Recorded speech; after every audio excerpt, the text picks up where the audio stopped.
Well, hi, this is Edward Funk.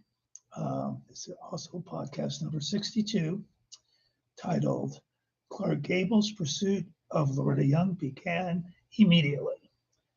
Now, this is coming from this book, um, Behind the Door, The Real Story of Loretta Young. It's available as a print book, it's available as an ebook, and also as an audiobook. It's copywritten material. Okay, so let's go. The age of, wait a minute, as the year 1935 began, Clark Gable was riding high. At age 34, he would soon win an Academy Award for the surprise hit It Happened One Night. In his personal life, Gable was stuck in an unhappy marriage. Rhea Langham Gable, a wealthy divorcee from Texas, had met Clark Gable 17 years his junior when he was performing on the New York stage. And she actually had some influential friends that helped him to get on the New York stage. Now, Loretta pleaded not to do Call of the Wild.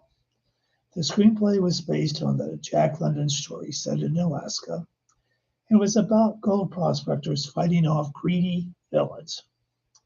Loretta felt that she wasn't suited for an outdoor action picture.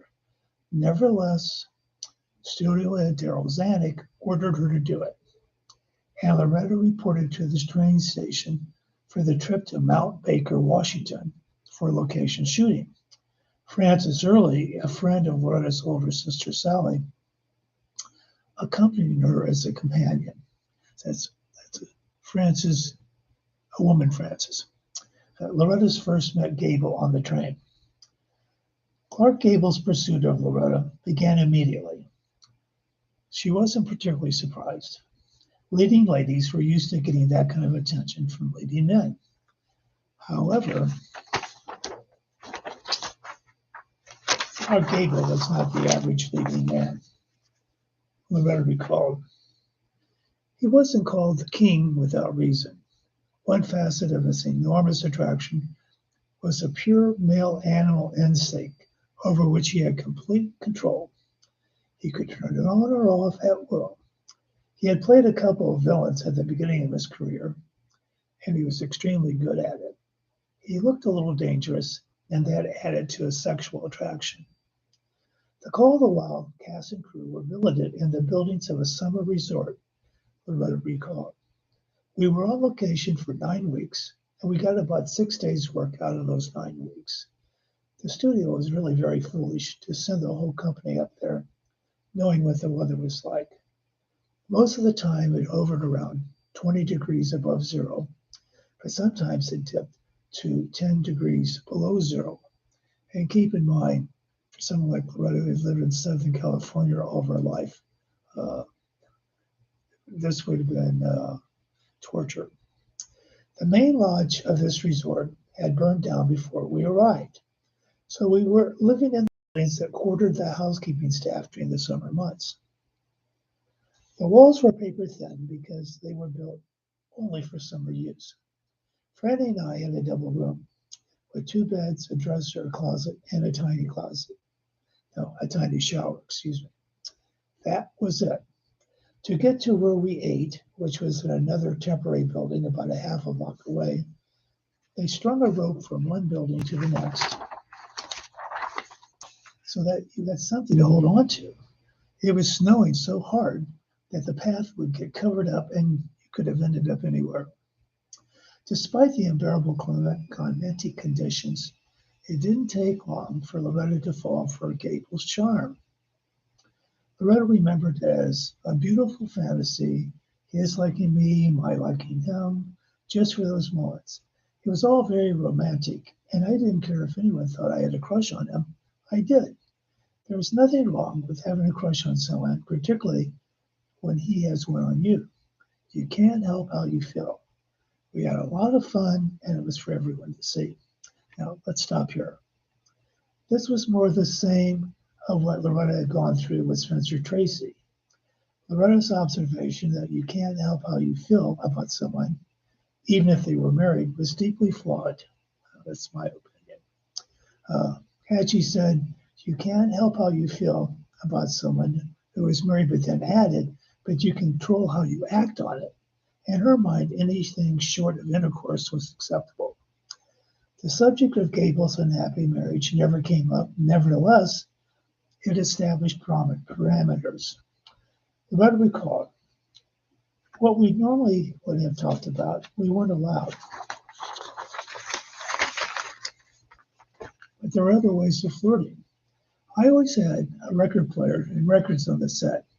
There was one song that Clark loved and he played it a lot. It was called "The Very Thought of You." And the lyrics began with, "The very thought of you, and I forget to do the little ordinary things that everyone ought to do." I understood it as his way of talking to me, and I was thrilled and, for the moment, happy. But Loretta added, "I don't know if I was ever really in love with Clark." And as the weeks went on, I realized I was still in love with Spencer Tracy. I was greatly relieved to hear the announcement that we were returning to Los Angeles. The train trip home would change Loretta's life irrevocably. For the first time since meeting Gable, Loretta no longer had the protection of her female companion, Frances Early. Gable arrived at Loretta's train compartment uninvited. She recalled, "Well, I allowed him in, as I would have any member of the crew, thinking he was here for a visit. He had other intentions, very persistent intentions. He wasn't rough, but I kept saying no, and he wouldn't take no for an answer."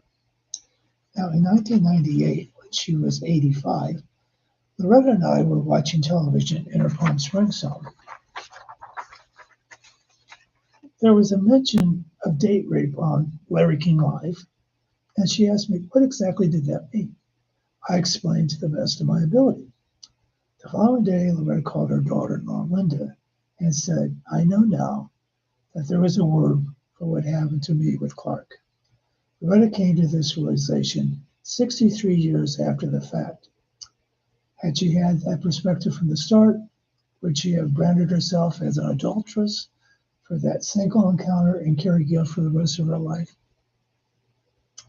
Later, Loretta asked Linda not to share the date rape realization with the family. She was afraid it would only damage an already fragile relationship between her and Judy. Back to February 1935. Loretta and Clark chose to get off the train in Pasadena. And Loretta's mother, Gladys, arrived at the station to find the two breakfasting together. Loretta introduced them, and Gladys and Gable never saw each other again. Loretta received a phone call from Gable a few weeks later. Loretta recalled, "I was in Mama's room and I picked up the phone. Mrs. Gable said, 'This is very presumptuous of me, but you may or may not know that there are rumors flying around town about you and my husband.' I didn't know about those rumors. I don't think they were in any papers, but there were rumors because Clark had made no bones on the set of asking, 'Now, where's my girl?' Apparently, anything he said was worth quoting. Anyway," Mrs. Gable continued, "I'm giving a cocktail party Friday night for the press. And since you're doing a picture with them, I thought it might put the rumors to rest if you'd come to the party." I said, "Oh, I'm sorry, I couldn't." And I meant it. I couldn't carry it off. Also, I felt there's no dignity in that at all. I can't help it if I had a crush on this man and I'm with. I certainly don't sound like put on a show for the press. The minute I said, "I'm sorry, I couldn't," she said, "Oh, are you sure?" I said, "Yes, Mrs. Gable, I'm sure." She didn't press the point. After I hung up, she said, "How dare you?" After I hung up, Mama asked, "What was that all about?" When I told her, she said, "How dare she put you in that position?" I said, "I don't blame her. She's protecting her marriage, and she doesn't know what's true or not."